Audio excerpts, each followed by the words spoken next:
kind of leadership lessons can you pick up working at a summer camp? We're going to talk about it on today's episode. We have the David Pate on the podcast today. He runs Brookhill Ranch, a summer camp down in Hot Springs, Arkansas. And over the past almost 3 decades, he's not only been leading kids to have an amazing time at summer camp, but more importantly, as the executive director of the camp, he has been managing and leading a staff of what's grown to be maybe almost 100 people at the camp each summer. We talk leadership and all the lessons that come with it on today's podcast. But before we dive in, here's a word from one of the incredible businesses that sponsored today's episode. Do you ever feel like your payment processor is robbing you blind? For some of us, it's not blind. We look at the amount of money that's going to our payment processor month after month, and a lot of times we ask ourselves, is there a better way?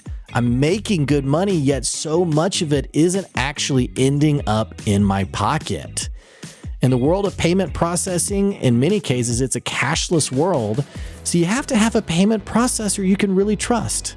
I personally am a big fan of Brad Norwood, who's the owner of PrimePaymentsUSA.com. Brad's a business owner himself. He knows all the challenges that come with running a business. More importantly, he knows the value of an individual customer. See, some of these bigger businesses, they're all about scale. They're all about bringing in as many customers as possible. But do they know your name? Do they know your business? Do they know what's important to you? In many cases, the answer is no. And in worst cases, they're just looking to get as much money from every transaction that you work hard for, which really doesn't feel too good. So you got to reach out to Brad Norwood today and understand how he's doing business and why it can save you money month after month.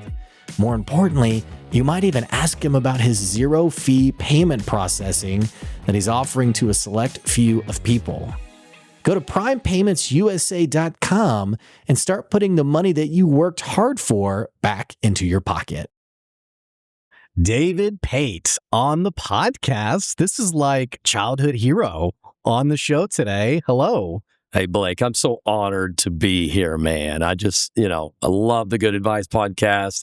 Was binging some more on my way here. I know I shared some stories with you. Yeah, you did some deep cuts, some deep lore cuts from the show. I did. Well, David, it's so great to have you on the show. Obviously, the listeners have listened to the intro to the podcast episode, but I do want to take a second and really reaffirm how special it is to have you on the show. I have known David for, like 30 years. Wow. Since David was my camp counselor back in the day. And, David, you've grown an incredible camp, Brookhill Ranch Summer Camp. We have like our little nook of NWA, and a lot of people don't know what else is going on outside of the area. But Brookhill Ranch was absolutely deeply defining in terms of my expertise, in terms of how I see things, and my approach to business and life and leadership. And without being too long-winded, it's just funny people who ask about my background, and it always comes back to this summer camp that I worked at on a ranch with no AC, even though you have AC now. I won't get into that, but all that to say, man, it's such an honor to have you on the show. So I appreciate you making the time. Absolutely. Well, it's an honor to be here, Blake, and I'm just so proud, to see anything that our campers or former colleagues are doing. One of our external values are seen, protected, and developed. And, one of the things that we like to say about our summer camp, which, we've been in business over 60 years now, third generation, which the stats, right? That 94% don't make it to the third generation. Yeah. But, that developed piece of our external values is we don't want to be an experience camp. We want to be a place that we come just like guys like you, girls like your wife who started in the third grade and over time developed, from responsibility into leadership. And, by the time they leave, one of the things so proud of, I remember, when you worked at school, you got teacher of the year, like your first year. And it didn't surprise me because of the development we had seen in your life. And we just wanted to be a small part of that. Yeah. Clarifying, I got nominated. I think I was like runner up. So we were just talking about things that like circulate that you get in trouble for. So I'm just for the one, and you said you have a podcast also. Yes. So you learn over time that there are people who hate watch your content. Like they comment and they're very they hate you openly. And so, I mean, you're like, why do you listen to the podcast? But all this to say, I just know that would be a data point of someone like in their basement looking up like records. And I don't see a teacher of the year here. One of the teachers in Houston that you used to work at said he was actually nominated. I guess I'm going to take down that episode, Blake Ben's teacher of the year from my podcast. I won't get into some of these other random segues, but, I love you mentioning the value, by the way, because that was something just really interesting to me. I had done a couple other camps before I did Brookhill, and I hated summer camp. I really did. And I thought it was just the worst thing. And I had a friend of mine who invited me to Brookhill. I was in 5th grade. And it was pretty much like, this is the one last time I'm going to try this, because I'd done 3 years elsewhere. And dude, changed my life. And you know what's funny is exactly what you just said. What was it? Seen, protected, and developed. That was the secret sauce for me. Was, I don't know how big camp is now, but I think back then maybe like 250 kids. But I felt like I was an individually seen. And I was like, this place is different. This is special. It's everything. And it doesn't matter what business you have. Everybody wants to be special. Down the road from us, there's this hibachi place. And the guy that owns it, his name is Eddie's son. And Eddie is amazing. He works the register. In fact, I called up there the other day and he said, hello, David. And I said, hey, Eddie. I told him, hey, your usual order. I mean, he knows my usual order. I mean, you want to be seen. And he even said, your wife, Lisa, is here. You want her to pay and bring it home? And I was like, I had no idea she was there. Yes, Eddie, make her pay and bring it home. But he sees me, right? Yeah. And I don't care where you're at, what business you're in, everybody wants to feel special. That's the secret sauce. Yeah. Right? It doesn't matter if it's a camp or what it is. You want to feel like they're putting you at the special table at the restaurant. You want to feel like they're taking care of you at the car dealership. You want to feel like your electrician answers the phone when you call, right?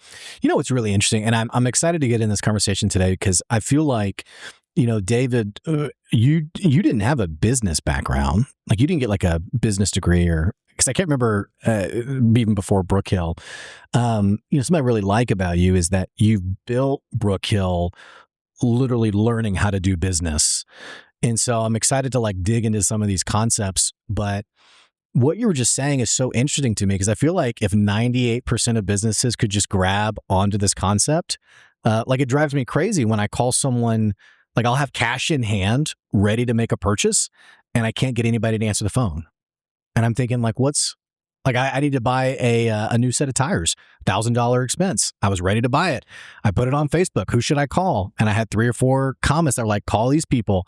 Called them 3 times. Nobody answered. So I just, not even a line hold. It was just literally nobody.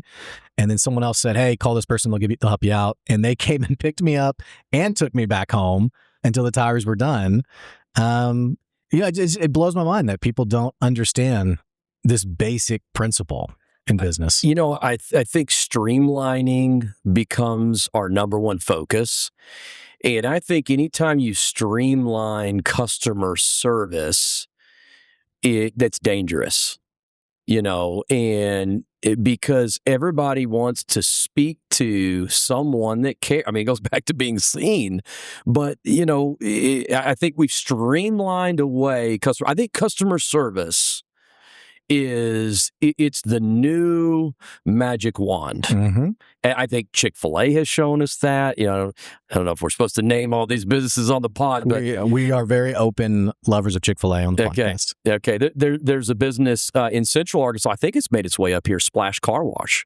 Yeah. And their kids actually go to our camp, and it's the Chick-fil-A way, and you're starting to see people go, oh, customer service. It's like it's coming back with just some of the Dave's Burgers. Don't even know if you have Dave's Burger. That's a big. We have a relative, CJ's Burgers. Same family. Same family. Great burgers, by the way. Great burgers. Yeah.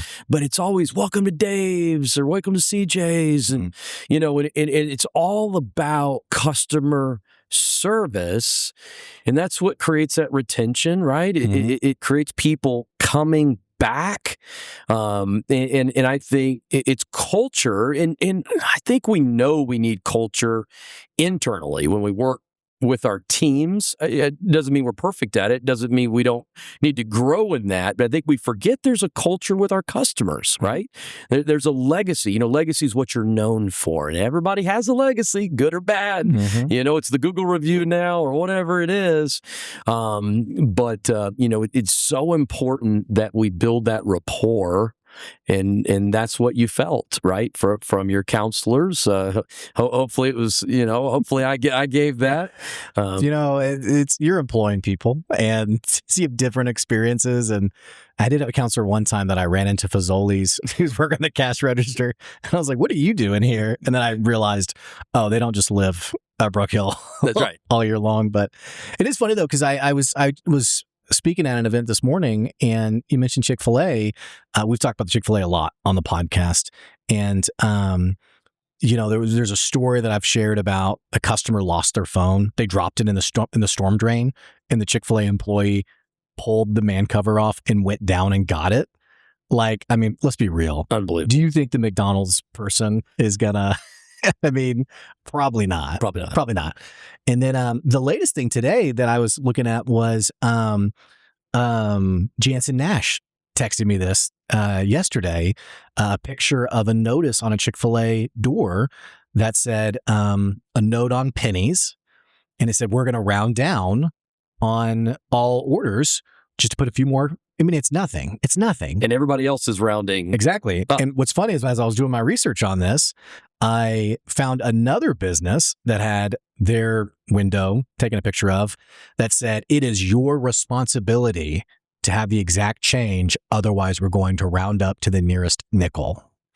It's just two different ways to do business. So what's your goal? Is your goal to bring customers back, or is it to win 3 cents, right? That's what we're talking about, right? Yeah. And the value of 3 cents is not what it used to be. But it's the gesture. It's what are you saying with that notice up there? You're saying we're about us first and you second. And I think when you're customers first, you're going to bring them back. And I've heard you say that on the podcast, that it's all about the long-term retention. You got to play the long game. You got to play the long game. Yeah. It's funny too, because I'm thinking about when I worked at Brookhill, all of our staff meetings were all about the individual camper. And there were process conversations, hey, this was probably not, we had a counselor one time who, I think a kid lost a tooth, and the counselor just tossed it and was like, "Well, the tooth's out." And I remember, one of the leaders of the camp was like, "Hey, dentists can put that back." So we're gonna have a new process. Yeah. We're not gonna throw loose teeth out into the lake. But beyond the nitty gritty stuff, so many conversations on the one, which I think made it so special. And what I've noticed too, I don't know if you see this in business, but it seems like a lot of businesses talk a lot about their customer service, but they don't actually have great customer service. So they know it, but they're not always walking it out. I heard this, I think it was just today on Instagram. I think it's Simon Sinek. And he said, culture is what you write down plus what you live out. And so we can write down that customer service is one of our values. I don't know if he said culture, if he said values is what you write down plus what you live out. But, if you're not living it out, it's just something you put in the break room, or it's just something that you put in an email to everybody. But what you really value is what you actually live out every day. And in our summer camp, it is that, do you know everybody's name in your cabin? Right? I mean, that was one of our foundational things. And I think that's a challenge to, do you know your customers? Right? Are we just going for the sell? Or are we going for the relationship? Because it's going to draw them back every time. In fact, I had a friend of mine who he was in the excavation business. And man, I'm not going to name the different companies out there, but there was a certain company that had really fallen down on their customer service. So they got rid of all of those machines and went with another product. The product they went with just wasn't the quality. And so they were really frustrated when those machines started falling apart. But that company that had disappointed them in the beginning came back around, gave them a phone call and said, hey, I know you used to be with us. I want you to know our culture has changed. I know you had a bad experience. I know that's why you had to have closed the door on our relationship. But we would love the opportunity to win you back. Our values have changed. And of course, we know where those values come from. They come from the leader. And the bottom line is the leadership had changed. The CEO had changed, right? The president of the company had changed. And they won that man back. And he became one of their top customers just because of a phone call. Well, I guess and we talk about this a lot on the show, like this seems so basic. You know what I'm saying? It seems so basic. And I guess it surprises me that so many businesses don't get it. Do you have any? Absolutely. I think it's a couple things. These are just totally my theories, right? The first thing is I think we get so focused on OpEx, right? Operationally executing things. It's the day-to-day. Hey, we're basically culture is second, and we got to get stuff done, and we get busy. We're a busy culture, right? I think that is first, and maybe that's an excuse, but I think number two, I think people who are good in the business get promoted because they were good at the thing. Okay. And so then, hey, you're really good at the thing. You're a great teacher, so you should be the principal, right? You were great in sales, so we're going to put you over the team. Doesn't mean they've ever led. And so here's what we do. I think we give leaders titles and we don't give them tools, right? If you're going to be an electrician, what's the first thing they're going to give you? I don't know anything about it. Well, they're going to give you tools. I don't know what specific I've seen tools. random Instagram reels of someone using a doohickey. And I'm like, I like that. I should get that. I don't know what it is. Well, hey, at summer camp, we're going to teach you how to operate the go-karts, right? Right. But we also gave you a title of you're a leader over people. Yeah. And the problem is leaders get titles and they don't get tools. That's right. And so, unless you happen to work for a company where the leader was just amazing, and sometimes the leader was amazing, but they were just natural and they didn't even know. They naturally operated the tools, right? Yeah. But for us, we're really big into values-based leadership. You have your mission statement and you have your internal values and your external values, and your internal values is how we're going to work culturally in the background, right, as a team. Then your external is how we treat the customers and what we're going to sell. But unless you're given those tools, I think what we focus on is how do we fix the leak under the sink if you're in the plumbing business, right? We focus on our processes like you're talking about. Okay, when a customer calls, this is how we go out and this is how we do. But if you don't teach how to actually lead, I felt like I was a good leader because I cared for people. And I think caring for people is important. But there's more than that. How do you communicate? Hey, are you letting things go? Hey, I just like to connect with people. I like to be the fun leader. And so I let things go and I hope this is going to get better. But we both know things don't get better on their own. In fact, problems don't shrink, they grow, right? Well, if you don't have the tools on how to have a courageous conversation, if you don't have the tools to know why somebody might be going, hey, I'm going to keep firing people. I'm trying to find the right people. when the right people are probably sitting in front of you. They just need to be developed, but I don't know how to develop people because it seems like they're flawed because they're imperfect, right? These are all those tools. Yeah, I had a potential customer one time who came to me. She had 12 employees. She had lost all of them in the last year. They'd all turned over in the last year. And and nowadays this is great because that situation is not great, but nowadays everyone rips on Gen Z. Millennials aren't in the limelight anymore. Right. But this is probably 5-6 years ago. And we were talking about it, and I said, yeah, so what do you think's going on? And she goes, I mean, millennials are just so lazy. They're just so tough to work with. Like, I don't know what to do. And which was funny because I'm a millennial. But I remember I thought for a second, and I said, when one person leaves, that can be true. But when your whole team quits, and people are averse to change. So for everyone to quit in 1 year, it's got to be bad. It's got to be real bad. So I said, hey, usually when an entire team quits, it's not the team. It's usually the boss. And man, she was offended. I mean, she literally was like, if you're telling me it's my fault, we're never going to do business together. Which is great because you don't want to do business with that kind of person anyway. Right. They don't have your values. Yeah. I mean, that's what I think of though when you share that is just, some people have a really hard time with that personal, like looking in the in the mirror and realizing it's me. I'm the problem. I heard this one time. A guy was teaching on leadership and he brought out a compact mirror and he gave it to everybody. He said, I got a gift for all of you in here. And he said, I've got some great news and some bad news. He said, inside that, if you open that, which we kind of knew what it was, if you open that up, inside there, you're going to see the answer to all your problems. But he said, you're also going to see the answer to all your solutions. He said, write this down. It's the leader, it's the leader, it's the leader. Yeah. Gallup, major statistically driven, survey driven, massive company. They're known by their data.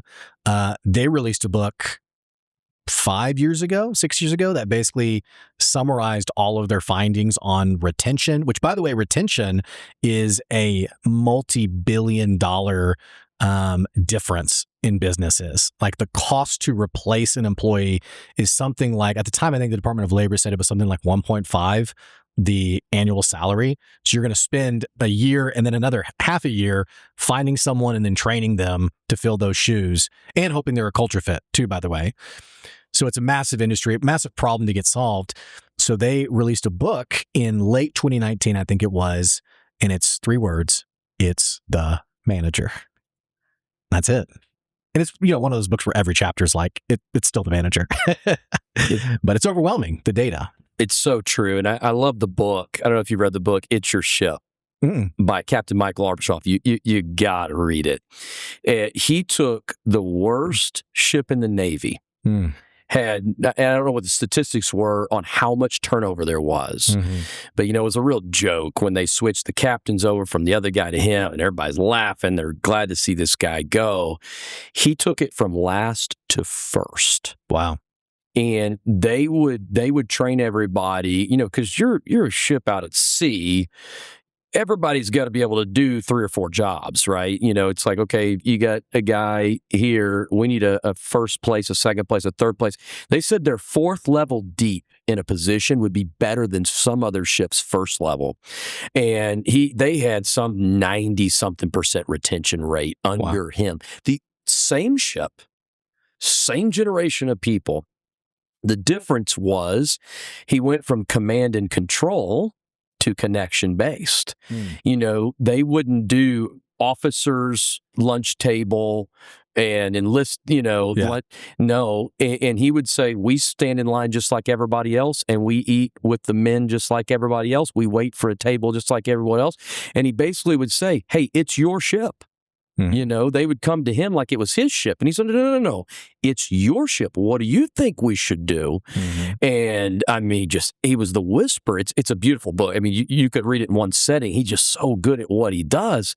But he teaches the tools of leadership. It just doesn't happen to go from last to first. It was incredible what he did. So take me back, Brookhill is obviously amazing. I know you're doing some stuff on the side too with just leadership and values-based leadership. And, obviously so many great things that you have a hand in.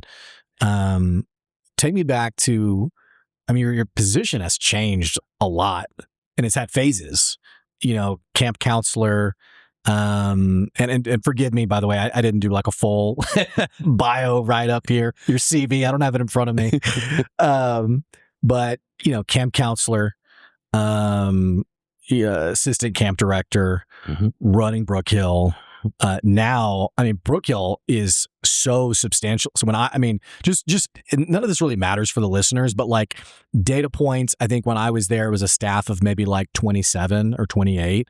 I'm pretty sure it's like 50 or 60 now, or? Yeah, it's 60. Okay. We hire 60 full-time during the summer, and then we have 15 that are all year. Oh, yeah. So we have 75. Which, by the way, was not the case. The day camp was done, it was, we had one secretary. Somebody to answer emails. Even the administration didn't work there full-time. We all had to be coaches and teachers. So this has, and we're not going to really get into specifics of like revenue or anything like that, but, it's a, I have to presume multi-million-dollar, massively, it's grown substantially, even in, I think it's probably, I think it's been about 10, maybe 15 years since I've been there, but especially over the last 20, 30 years, and your involvement absolutely has spanned, I'm sure, about 30 years, if not more. But to now, it's a massive institution, does a great job. When you look back, like, how did you figure out business? Like, you're so confident and here's what I love about you too, is you're pointing to so many like tried and true principles, like values-based leadership. Like, dude, what was your journey like? Like, do you remember like a time when you were like, what am I doing? For sure. I remember, we're third generation, like I said. I remember when the second generation handed it to us, it was in 2018. And from about 2012 to 2018, I had been the administrator of it, right? I'd run all the front end stuff, but never the back end stuff, the business side.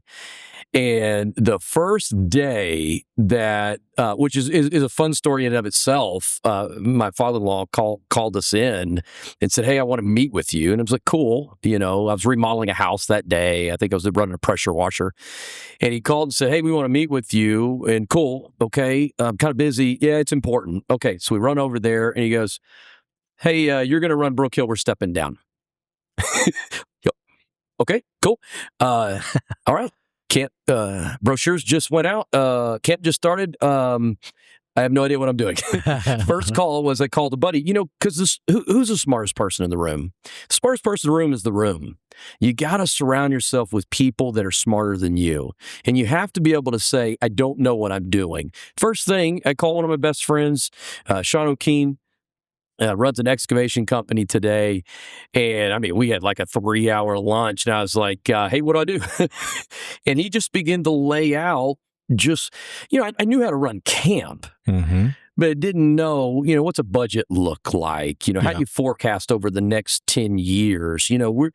We had been a company over 50 years at that point, and we had just aging infrastructure, right? And so you saw things falling apart, and I was like, hey, man, I'm kind of looking at the bottom line here. I don't think we can upgrade anything, but we're falling apart.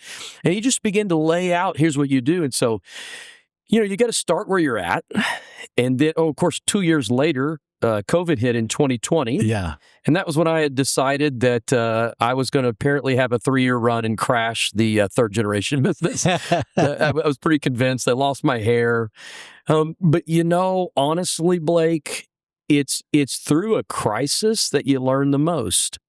It's through difficult times that you put policies in place that you were too lazy to put in place, because especially in our company, this is the way we've always done it. And sometimes the way you've always done it can bury you. And not that you don't ever want to lose the vision of why you started what you started, but processes always have to change. Mm-hmm.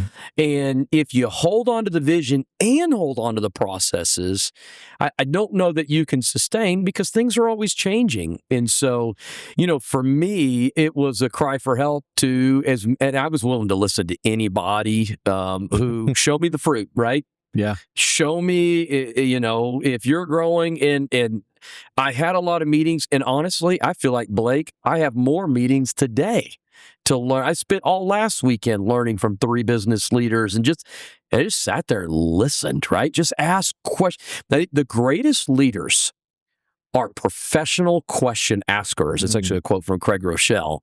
But you got to ask a lot of questions. But I think it's ego, right? Ego gets in the way of, I got to prove to everybody how important I am. And I think that's a recipe for disaster.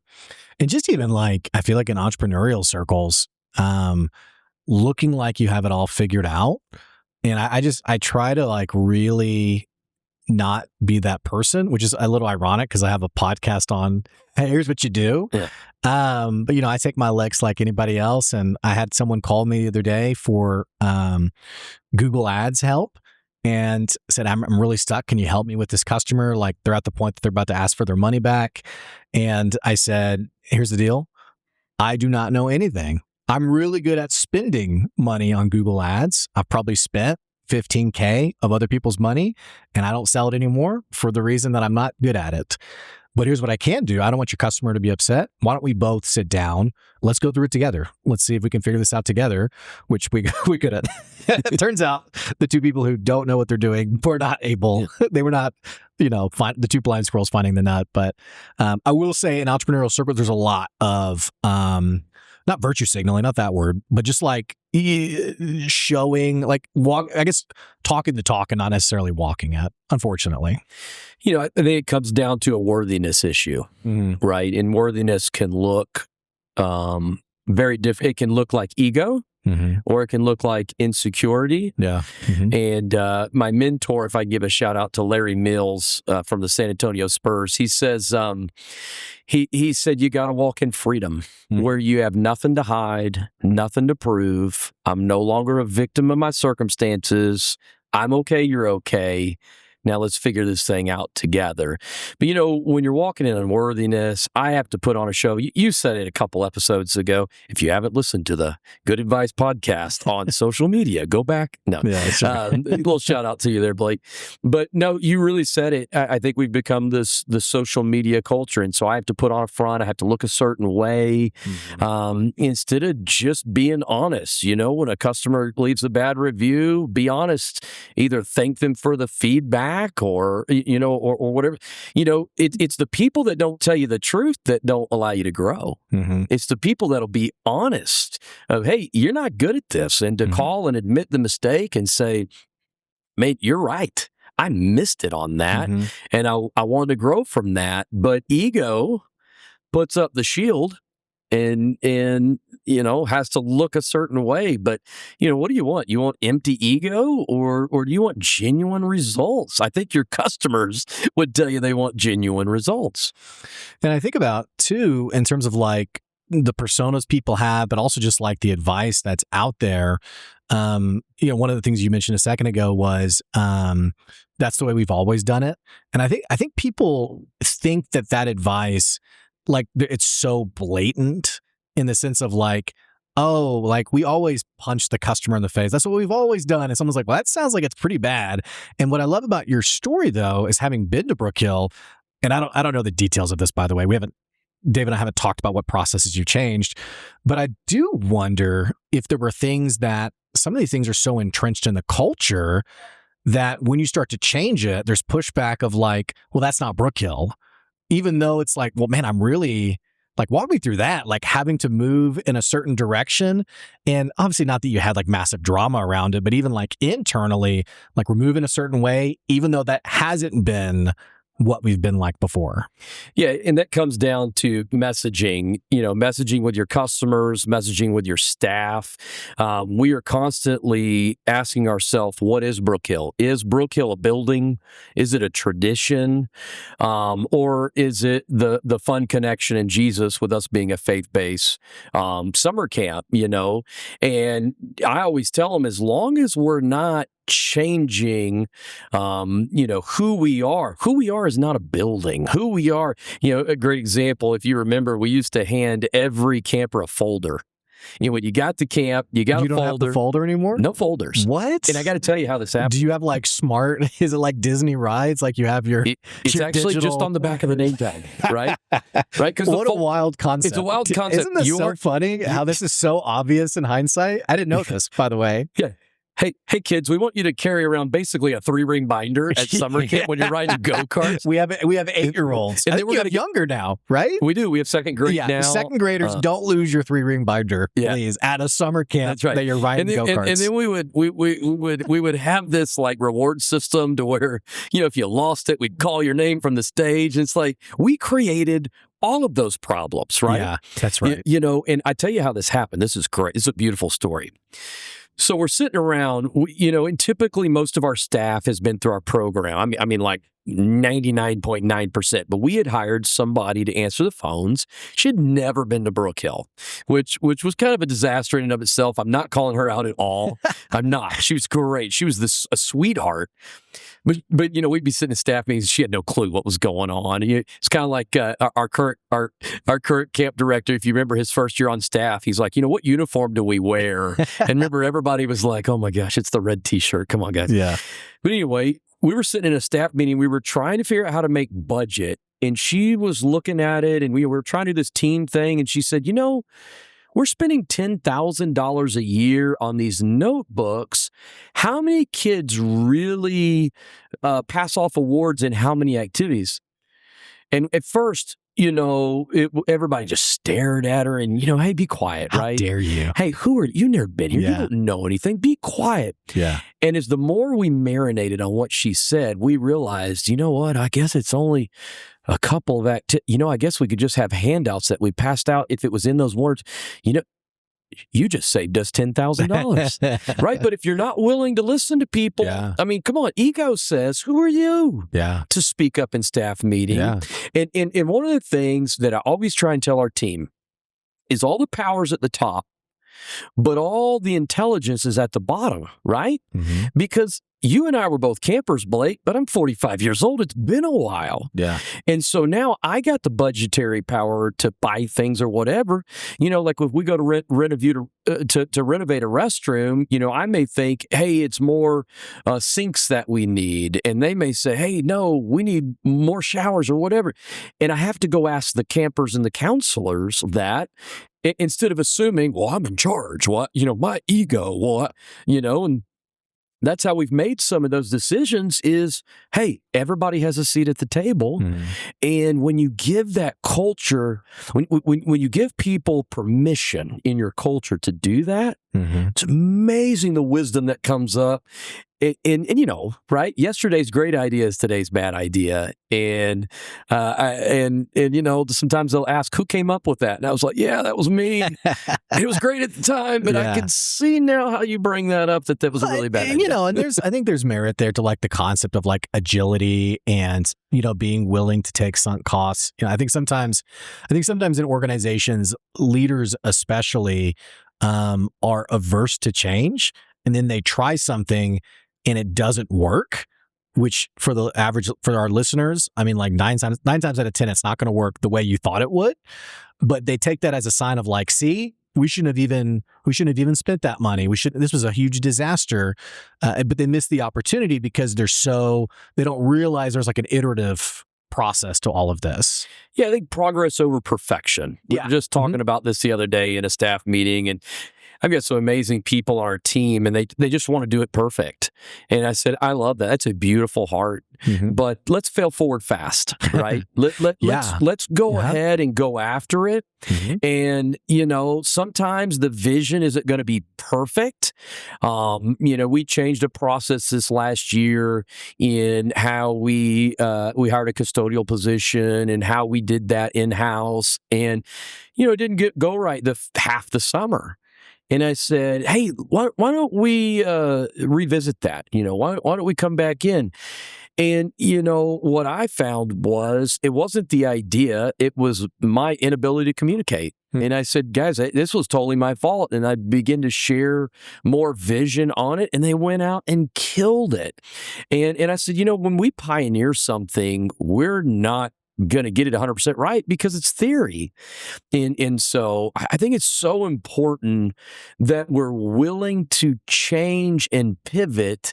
And when it doesn't look perfect right at first, don't second guess yourself. Keep growing, keep changing, keep getting there, because that intuition as a leader is probably right. And being comfortable, I think, is the most dangerous thing we can do, right? The way we've always done it. And comfort, I think, is a safety net for a lot of us, especially in a business that's been around a long time. And one of my mentors, he said, David, you have to be willing every couple of years to blow it up. He said, not the vision, but the process. He said, don't get married to the process, stay married to the vision. And I always try and keep that in there because, you did a podcast on AI and, things are they're disruptors. Disruptors are coming in. And we can fight against them and sometimes for the detriment, or we can figure out how do we adapt and continue to stay relevant. And, I think honestly, that's kind of my linchpin argument with AI, because it's funny like these things that come up on the podcast where I feel like and I only do this because I get people who get mad and they, again, they send the email, I did a episode on employee outcomes. And I said, hey, it's not really sexy to say, but 9 times out of 10, what you pay your people will be tied to the kind of productivity they have, for better or worse. And someone wrote me an email and said, I didn't know you became a socialist. And I was like, oh, okay, cool. Literally the podcast was just, pay your people well, according to like their outcomes. But anyway, so with AI, what is this email? I want to send some of these bad emails to you. I like this. I will say, this is a random segue. It reminds me of you called me years ago. I had been gone from Brookhill for probably 5 or 6 years. And you called me because Brookhill had gotten a bad review. And they named me in the review. And you were like, do you think they know you don't work here anymore? I was like, I guess I just can't escape it. But anyway, the thing about AI, I love AI in concept. I really do. And I feel like like I said, my linchpin complaint against it is getting comfortable. And these one trick pony processes of like, here's a great example. Great sales is connection. And especially like for you, kids coming back the next year for camp, it's because the kids had a connection. The mom and dad, they see the fruit of it. They feel a connection to the summer camp. And they're like, of course we're going to come back next year. And then even now you have these other events that there weren't around when I was of the age to go, like the team lead, I think you mentioned. There's other opportunities for people to spend money. And sure enough, because the connection's there, it's like, yes, let's do that. So I think my issue is I saw this floating around the other day of like, it was like, hey, are you having a hard time with sales? Just put this prompt into ChatGPT and it will write your sales letters for you. Now, the other part of this that I'm really critical of is like, then this whole thing ends with, this has made me X amount of dollars in only a few weeks. And I'm like, no, it didn't. It did not. But that's, we're so addicted to like the silver bullet, the comfortable, the easy process that will look at right now. It's AI. 10 years from now, it'll be something else, but we're always chasing that. I feel like. Yeah, it's all, Yeah. How do I become very successful doing no work? Right. Never says no. That's not how. And that's what I think. It's the false narrative. Well, it's probably social media, right? We see other people and they put out stuff like that. Yeah. And you can know it's not true. That's never. I don't care. I really don't care what new invention's going to come out there. So it was the pickaxe and the shovel, and they came out with a bulldozer. There's still work being done. That's right. We're just doing more work faster, but it's not like now that we have a bulldozer, we work 1 hour a day and go home, right? And I think it's just human nature. We as people want to do less and get more for that. It doesn't mean you're not streamlining. It doesn't mean that you don't go from 16-hour days and you're able to get it back down to 10-hour days, right? So that's beautiful. Yeah. That's beautiful when we're able to streamline processes. But I just think we have to have the balance to understand that the goal isn't to do nothing, right? The goal is just not to be completely stressed out. And so how can this be a tool? But you know how it is. It's the scarcity mindset versus the abundance mindset. I've heard you say it. I've heard so many of my mentors say it. Scarcity sells, right? It's the fear that sells, that is going to take away all the jobs. And it's like, when in the history of the world has that ever happened? Well, and it's interesting too, like even from like a sales perspective, and also leadership in terms of like nobody wants to work anymore. I have a friend of mine, Todd Capone, who published a great book called The Transparency Sale. And his whole thing is when you're selling, a lot of people sell with like this big song and dance, and then they like, oh, and by the way, you can have this for, and his whole motto is, hey, we're sitting down for a conversation on buying this, and I typically sell it at this price point. Is that something? Are we having the right conversation? And just leading with that transparency. And he has another book, by the way, for our listeners called The Four Levers that he just published. It's a great book. Anyway, I just gave that whole spiel. What were we just talking about? Remember what we were just saying? I even told you I don't edit anything in a show, and now I'm like, well, dang, this is perfect because people would rather follow someone who's real than right all the time. Craig Rochelle says, I mean, we were just talking about AI and how we want it to do everything for us, right? Yeah. I mean, bottom line, I'm sure you were going to say something really good. It was going to be brilliant. Yeah. It was that for the next. This is a hook for the next episode. Yeah, it was going to be viral, but I mean, whatever it is, it's just funny to me. Going back to your comment on like people don't want to work. Oh, that's what it was actually. Funny enough, one of the things he shares about is the history of sales, and he's a huge history person, but he has like newspaper clippings from like 100 years ago. And you have people 100 years ago saying nobody wants to work anymore. And not even just that, but like sales will never be the same because of like whatever the latest thing is.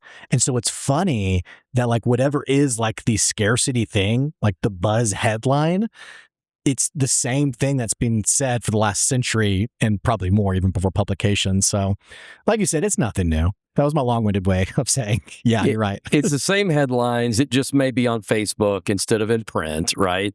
We may have nicer cars now than we did back then, but it's the same human beings. Mm-hmm. That's the bottom line. That's why there's nothing new under the sun, right? Mm-hmm. That's why it just all cycles, is because it's human nature. And human nature buys the, I don't have to work anymore? Yes, this is awesome. Yeah. And of course we all feel this way. It's not like you or I mean, I love that idea. It's just not reality. Yeah. And honestly, I think even for our mental health, it's good for us to work, right? It's to be productive in some way. I think because it's important to give to others, because truly, that's what a great business is, right? The greatest business is the one who serves the most people, right? Then offers something for someone that they genuinely need. And like you said, it's purely sold, not some smoke screen or some lie that's told. Hey, people just want genuine help from genuine people. I mean, it really comes down. It's that simple. I want genuine help from. I want people that don't lie to me, right? Yeah. I want people that don't, give me the $200 car diagnosis and come back with a $2,000. Hey, I'm a listener. You're listening to I'm me. a listener. Yeah, you're throwing these in here. Yeah, and you know what's funny about that situation is even what they quoted, which for the those of you, this is your first time listening, maybe, car dealership quoted me an amount, and then when I went to go pick up the car, not only did they add on, it's going to be another $2,000 to fix it, which I fixed for $50, by the way, and YouTube, but also the diagnosis fee was $50 higher. And I was like, the issue isn't $50. No, it's $50. It's nothing. Mm. The issue is you lied to me. That's it. And that tells me the way you do business. That's it. Which, by the way, Blake, I do want to teach you how to change the oil in your car after this. I still don't know. We're going to go in the parking lot and do that. No, I love to share. This last year, we had one of our excavators. We accidentally pierced the gas tank and all the gas came out. And your gas tank in your excavator, just so you know, doesn't work well when it doesn't hold gas anymore. And so our guy, no shame and blame in our culture, he felt so bad. And he called the dealership, and they honestly, they were really cool about it. They just said, hey, you buy the part, we'll come out to you, because it's a big excavator, right? And we're a summer camp. We don't really move equipment like that. So it couldn't drive. It was gas is gone. And so they came out here, and, my team member felt so bad. He wanted to see the ticket. And he was watching every dime that we spent. He had bought this for this amount. And when it came back, it was about $1,000 more than they had quoted us. Which is fine. It happens, right? But he said, David, they put in here that they had worked 5 hours and they had only worked 3. And my guy, he knew that. And I said, okay, now it's kind of our word against theirs. Well, he went back to the footage of them driving through the gate video camera and driving out of the gate with our video surveillance. And so we had it. So I just called the company and talked to them about that. And they got upset with me. They got frustrated in us, and what had happened was they had charged us. They had charged the serviceman. He lived on the other side of the store. So the cost to drive there. So he drove to the store, then to us, then back to the store, then to his house. So I'm paying for his drive to work. Mm-hmm. And so I just said, hey, I appreciate. I don't care if he lives in the state next door, but we're only gonna pay for him driving from you to me. Yeah. And they got upset. I happen to know the business owner, and I said, hey, look, I'm not trying to get out of paying my fair share. I want to do that. I said, but if my team had done this to a customer, I would want to know, and knowing who you are, I believe you would want to know this too. And I didn't know him that well, but I knew him enough to have his cell phone. And what he didn't know was we had bought probably about 10 machines from him, from tractors to balers and everything. And it's because it's a working ranch. It's a working ranch. Yeah. And he didn't know that our relationship was on the line with this, because it was the principle, wasn't the dollars. Mm-hmm. And man, he shot back, David, you're so right. I have spoken to our service person. They are seeing it the way we all are, and we're going to get that fixed. Thank you so much. It wasn't perfection that I was seeking, right? Mm-hmm. It was simply do the right thing. Mm-hmm. That's the good stuff, right? That's right. Yeah, that's where it's at, and that's all we want. It's interesting too, because I feel like I feel like it has to take a lot to get me to write a 1-star review, because I'm a small business guy. Absolutely. I know what it's like. And, I feel like this is my whole adult life of just crisis after crisis, like in the economy, from COVID to the housing market and what have you. But so I'm very hesitant to leave a 1-star review. It's interesting to me though, when people don't understand the principle. And it's almost like sometimes there's a mistrust on the front end from the business, instead of like leading with trust for the customer. Because I have found myself in conversations like this where I've had to tell the business owner, like, hey, I'm not trying to, it's just like you said, I'm not trying to get out of this. It's just, I don't think this is right. I don't think this is correct. And specifically with the car dealership, and I'm some random Joe Schmo. Like at the end of the day, this is a multi-million-dollar company. Like, what do they care, right? Other than enough people start to care. Yeah, but if that's their legacy, yeah, right? Yeah. That's not going to be good. One at a time, it's not going to be good. Yeah. Well, in this case, I had a friend of mine I was talking about. I lead this group on Tuesday mornings with a bunch of business owners. And we share our wins and just things that are happening in business. Well, I share the story about this car part, which for the listener, a part of my car broke and I knew what it was on the front end. I told the dealership what it was on the front end. They gave me the diagnosis fee. And I already mentioned they ended up charging more for that. They kept the car for a week. And then I finally said, hey, I think I'm going to take it somewhere else. And then they said, oh, no, it is that thing that you said it was. And it's $2,500 to fix it, which in the week of me waiting, I was curious. And I had already looked up the cost of the part. So I knew it was like a $30 part.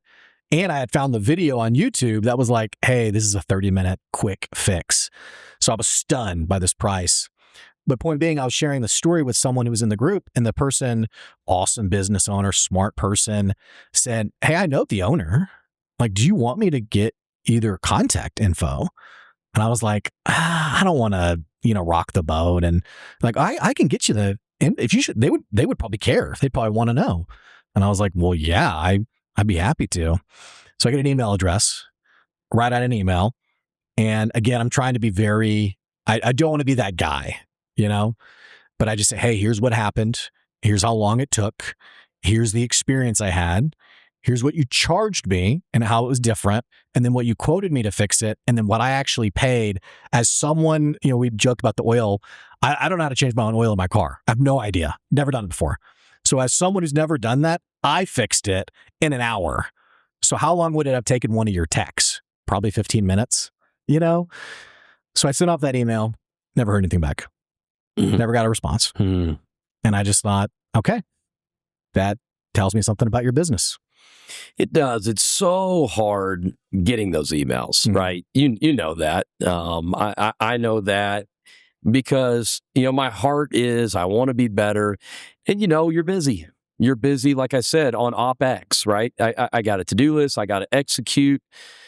But I'm telling you, if we don't leave margin in our schedule to address our customers' concern, word of mouth is the greatest marketing tool. That's right. And I mean, you and I both know all we're looking for. I mean, from the customers, if I'm a customer of somebody else, all you were looking for was an I'm sorry, and not a gotcha moment. It wasn't that at all. It was a I'm sorry, we're going to do better. And hey, Blake, next time, call me personally, and I would love to fix this. I'm telling you, that goes a long way because we're not perfect at our summer camp, right? We're not.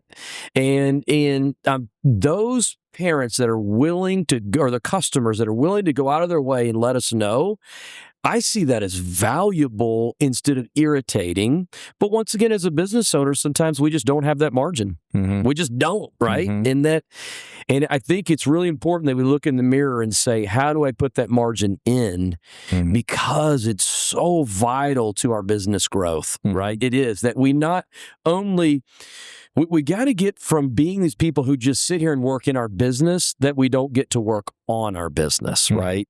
And that's what happens. And I think it's, I don't know if this was ever your experience, because I feel like when you took over Brookhill, like it had 50 years of history, 40 years of history or what have you. And now it's 60 years. Often in like entrepreneurial circles, there's so much, we talked about ego, but like insecurity. And so here's a great example of this. I was talking to a business owner who they were collecting feedback from customers. It was like one of those basic, like, how was your purchase today kind of thing. And it was a scale from 1 to 5, basically. And they had piles. And they had the 5, the 4, the 3, the 2, and the 1. And actually, the 2 and the 1s were together in a folder. And so we were just kind of looking at it. And just because a big thing of what I sell is just like customer intentionality and, getting those lifelong customers and all that kind of stuff. So we're looking at the piles, and they're really proud of the 5s, and they're good. It's good stuff. Well, then I'm like, well, what's this one? And I said, oh, that's the 2s and 1s. And I go, well, what does it say?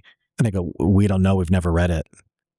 No way. They'd never opened it, other than just seeing the 1 or 2, and they just put it in that pile. It's the most valuable pile.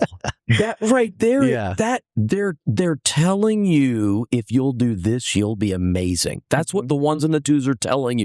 Now you're going to weed out the ones that literally don't tell. They're just like, I hate you. Yeah. Okay, well that I can't fix that. Okay, Yeah. you're gonna have to tell but for somebody like you who was very specific at what happened, we can fix that. Yeah. That is a very fixable process, and you could at least send back an email that says, "What can we do to if we were to fix that? Could we win your business back?" Well, in this case, this was a business so, it was insecurity. The business was so personal that reading that feedback was too hurtful. And so they just didn't. They just didn't read it. And I think what's so painful about this kind of stuff is, I don't know about you. I actually, I do know this about you. I take it extremely personal when someone has a mediocre experience with me. And I can try to justify it. I can try to, I never wanted that to happen. And usually it's a process thing. Usually the communication broke down, or I see like, okay, here's why that happened. I understand it now. But I don't want someone to have a mediocre experience. And I think sometimes what happens in business is your business does become very mediocre, and we don't know why, because we're not willing to engage the customer on those things. And more important, like you said, when a customer's pissed off or mad or they've had a bad experience, the opportunity to say, hey, I'm willing to change and fix this, would that be enough to bring you back?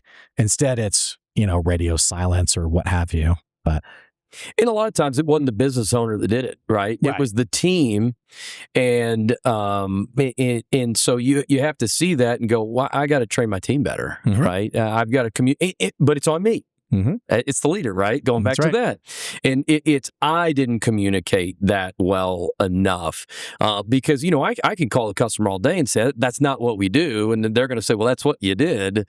And but you have to have very quick meetings with your team because, who knows how many, some of those stories that you were sharing, who knows, did the highest level leader in that organization know about that, right?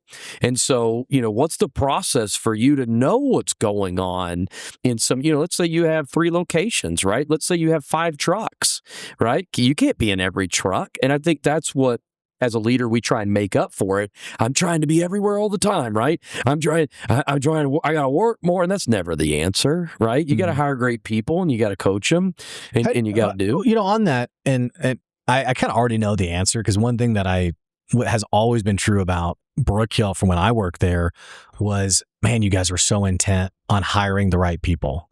Like some of these competing camps, I just wonder where they found these people. Like, I remember distinctly, I had a counselor at another camp where I was like, do you even enjoy kids? Like, you seem like you're being punished to be here. And being behind the scenes with Brookhill, just hours of meetings, really making sure it's the right person. So I've already given the answer to the question, but I am curious, you're having these candid conversations, you're having dialogue with team members about things that have gone wrong or things that need to change.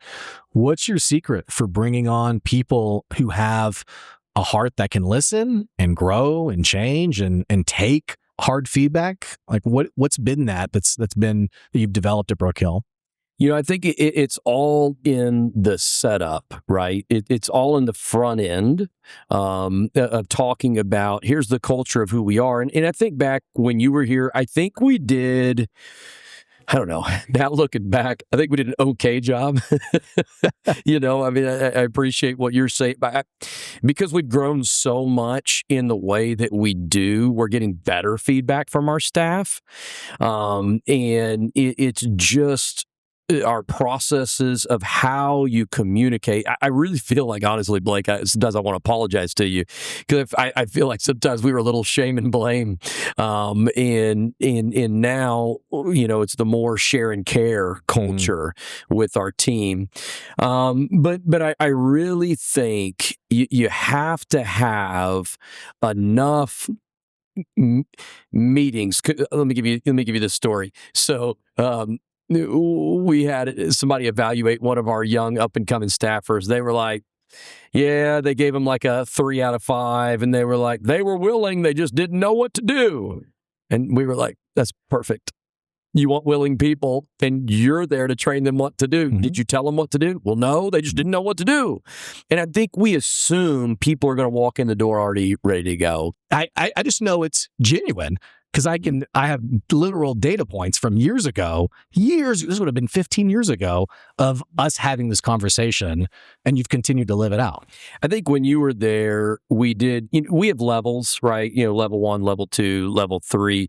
You had gotten up to the level 4 leadership. I think we did a good job with the upper level leadership development. I would look back and say, hey, we weren't bad at that. I don't think we did great at the level 1. And so if we've improved, I think what has really grown us, I think now we have 300 part-time during the summer. We have something like 80 full-time.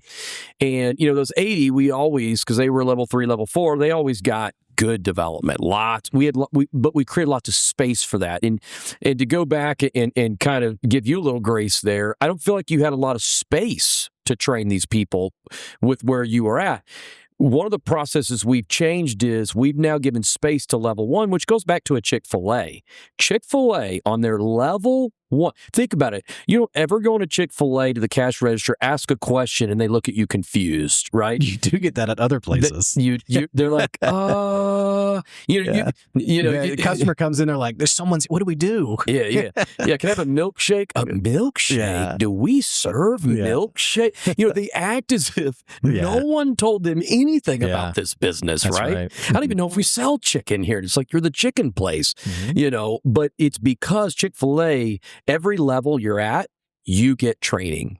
And I think that has been a huge improvement for us. And so that's why when I look back, you had gotten to those level 3, level 4. And I think sometimes we give our upper managers that mentoring because as leaders, we need them, right? But we forget that level 1 needs it too. And I think we're too quick to discard people, right? Great leader of you and I, he said, you got to see the potential before the lack. The lack is there, right? The lack is always there. But my goodness, I am so grateful that someone saw the potential in me because we all had the lack, right? All of us, I heard this saying, it's one of my favorites that Larry says. He says, we're not perfect beings, we're human beings, but we need to be improving beings. And, we got to realize those level 1 people are human too, whether, we're making fun of the millennial or the Gen Z or whatever.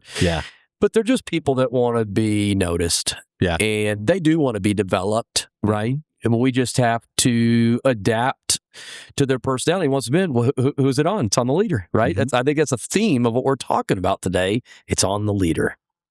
David, this has been a great conversation, man. I really enjoyed it. It's funny, and I'll just say this to you. The average person who's ever been to Brookhill is not going to give a rip about this, but man, it's just refreshing. This is a nostalgia bomb for me, but it's reminding me of like very core values to me, and hearing you talk about them, it's nice. It's nice to the integrity of Brookhill and to see, wow, okay, it is still that. It is still, it's special. It's special to hear you talk. And, I appreciate you. And I think this is such great advice for the listener. Because people can be complicated to work with because they are people. And you've given a lot of great advice today. So I appreciate it. I appreciate that, Blake. It's an honor to be here. And, just couldn't be more proud of what you're doing because what you're doing is right in my heart. Thanks, bud. It's all about the people. What for people listening who, maybe if they have kids, they need to send them to Brookhill, obviously. But what about like maybe business owners, people who just want to really, because I have to imagine there's people listening who are really, they want to grab onto that vision. We've talked almost entirely around leading people, and they're curious about that. They want to know more about your thoughts on that kind of stuff. Is there a way for people to connect with you on that, or is there a best way for people to reach you? Absolutely. David at brookhillranch.com. I love responding to emails, and we've all been there, right? I'm still there. We all just want somebody that we can connect with that's going through what we're going through as a leader, and just I need some tools, right? And so, I do have a podcast, the Brookhill Podcast, where we talk about life, legacy, and leadership. This is what I love to do. Love it. Thanks for coming on again. I really appreciate it. Thanks, Blake. See ya.